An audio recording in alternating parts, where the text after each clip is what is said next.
জয়নগরে ত্রাণ চুরির অভিযোগে ধরপাকড়, গ্রেফতার 4 তৃণমূল পঞ্চায়েত সদস্য। সরকারি ত্রাণ গোডাউনে মজুতের অভিযোগ। বিজেপির এই অভিযোগেই তল্লাশি চালিয়ে গ্রেফতারি পুলিশের।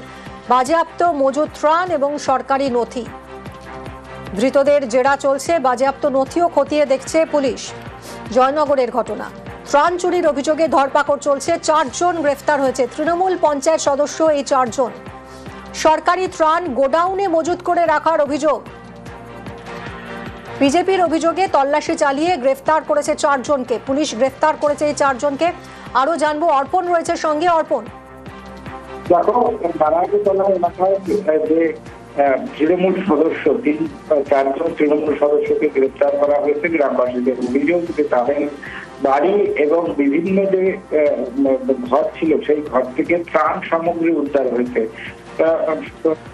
জয়নগর থানার পুলিশ ঘটনাস্থলে গিয়ে এই ত্রাণ সামগ্রী উদ্ধার করে এবং এলাকাবাসীর অভিযোগ দীর্ঘদিন ধরেই সরকারের ত্রাণ গরিব মানুষকে না দিয়ে তারা মজুত করেছিলেন এবং বিভিন্ন ভাবে তারা সেই ত্রাণ সামগ্রী বাইরে বিক্রি করে দিচ্ছিলেন।